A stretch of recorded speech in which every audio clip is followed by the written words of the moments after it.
Nah, di antara semak-semak belukar ini mungkin lebih didekatkan lebih ke bawah. Nah, kita akan nampak di mana ternyata cerat yoni ini disanggah oleh narasinya, yaitu singa. Terlihat kakinya, dua buah testisnya, dan penisnya yang ereksi sebagai lambang kesuburan.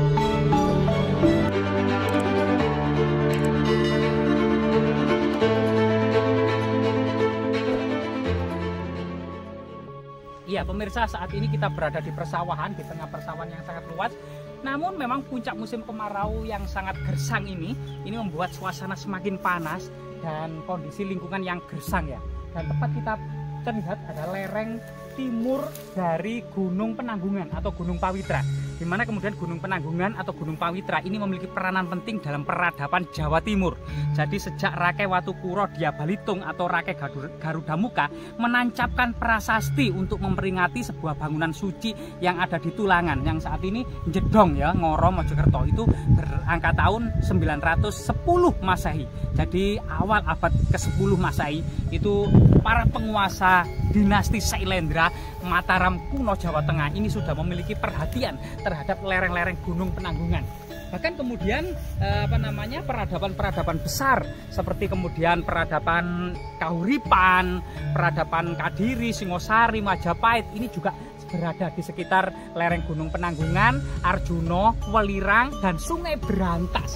Ini memiliki potensi penting bagi kemudian kelangsungan peradaban kuno yang ada di Jawa Timur di masa lalu, saat ini maupun yang akan datang. Nah, ini sesuatu yang sangat luar biasa sekali. Melalui mimpi kita disuruh ke lokasi ini yang gersang ini, yang beberapa malam tertentu itu terbakar. Sehingga kemudian suasana hitam penuh dengan abu, termasuk kemudian semak-semak belukar yang kering, bahkan pohon-pohon pisang ikut terbakar. Ini diduga ada semacam makam raja atau orang bertapa ya di era Singosari atau mungkin Empu Sindok di sebuah gundukan katanya. Coba nanti kita telusuri bersama-sama.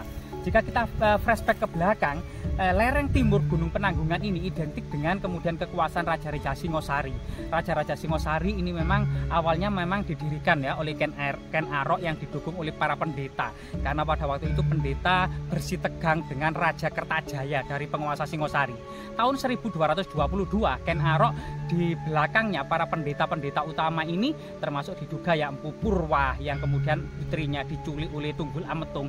Ini juga kemudian mengamuk kepada Kertajaya. Terjadi pemberontakan di Ganter sehingga dimenangkan oleh Ken Arok dan para pendeta. Sehingga Ken Arok dinobatkan menjadi Raja Rangga Rajasa atau Girinata antara tahun 1222 sampai 1227 ya.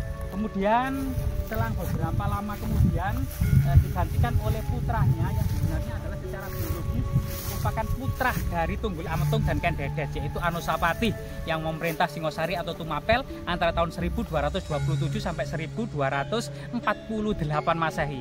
Ada fase beberapa bulan diperintah oleh Panjito Jaya yang merupakan keturunan Ken Arok dan Ken Umang. Ken Umang ini diduga adalah putri dari Istana Kadiri ya. Kemudian sampai tahun 1248 saja, hanya beberapa bulan, kemudian digantikan oleh putra dari Anusapati yaitu Wisnuwardana yang memerintah bersama Batara Narasingamurti antara tahun 1248 sampai 1268, sekitar 20 tahun ya memerintah ini ya. Kemudian setelah itu putra dari Wisnuwardana yaitu Kertanegara menggantikan ayahnya menjadi Raja Singosari yang memerintah Singosari antara tahun 1268 sampai 1292 Masehi. Siapa sangka kemudian ya di tengah persawahan seperti ini yang gersang dan terbakar ini kita mendapatkan firasat melalui mimpi untuk menelisik jejak-jejak leluhur kita. Kelihatannya di semak-semak itu ya. Coba kita ke sana teman-teman.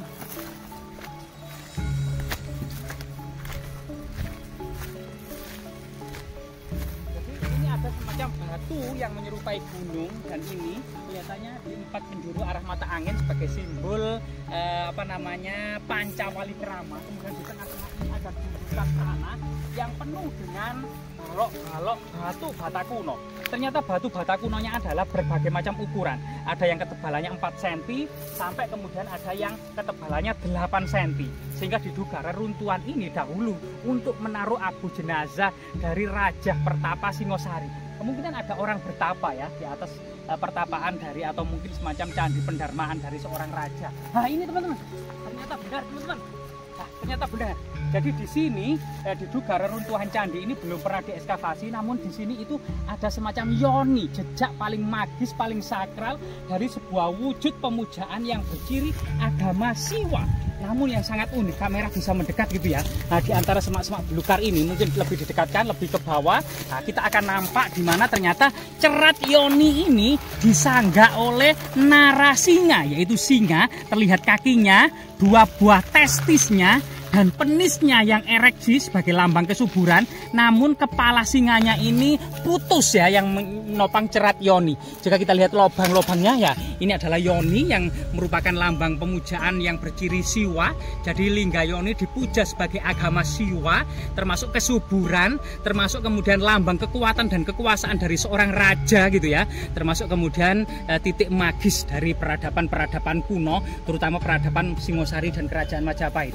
Jika lihat di gundukan tanah ini gitu ya, mungkin kamera lebih ke atas, ini ternyata sebuah gundukan yang penuh dengan fragmen-fragmen batu bata kuno berbagai macam ukuran, namun hampir-hampir sudah berupa fragmen. Tapi di sebuah gundukan yang diduga sampai saat ini belum pernah diekskavasi oleh pihak terkait, baik itu oleh Balar, Puslit Arkenas, BRIN atau Balai Pelestari Kebudayaan Jatim, sehingga kemudian agak semerana kondisi musim kemarau yang gersang ini, apalagi kemudian jejak terbakar, entah sengaja dibakar untuk menghilangkan semak-semak belukar atau kemudian api yang merembet ke persawahan ya, sehingga membakar banyak-banyak juga pohon pisang dan lain sebagainya.